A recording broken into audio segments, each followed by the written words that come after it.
I'd like to speak specifically about how we at Hartnell prioritize what really matters in terms of jobs and in terms of employment and workforce development in the areas that I manage.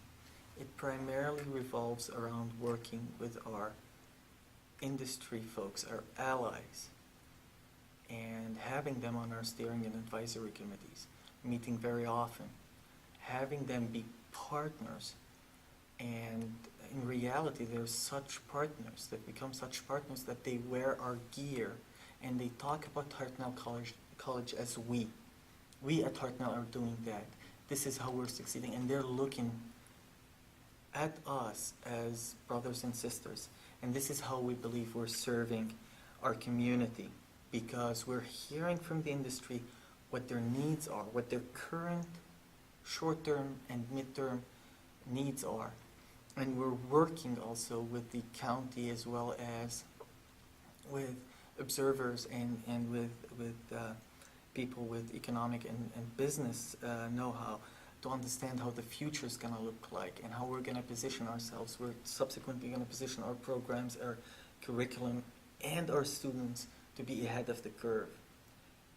And the priority is, at least in career technical education, is getting people in and out and with the best education, the best skills they can acquire in the fastest and perhaps cheapest way also. Because at the end of the day, if somebody comes in for a course in welding and they get an extra $1 an hour at work over a week's time, that's $40 a week, that's $160 an hour, a month, excuse me. That means a kid is going to be able to have a better education, better food, better health care.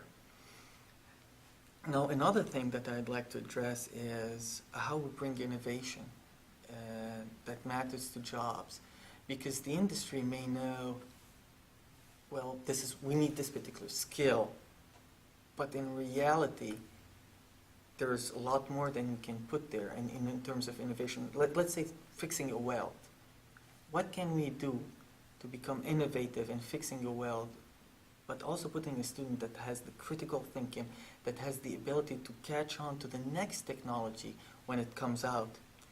This is what we're doing when we're working with economic development forces here, as well as doing research and working with research institutions. So we build bridges with institutions such as the Naval Postgraduate School, such as CSU Monterey Bay, UC, in particular UC Davis in terms of agriculture, or USDA Agricultural Research Service that are both here in Salinas. We also are positioning our students in our programs by researching opportunities that are not present in our area but are present in other states or other parts of the world, and working in conjunction with our partners and allies in the industry to put our programs, to put our curricula, to serve those innovations. So our students in 2 years' time, let's say if we start today a new curriculum, would be equipped to face problems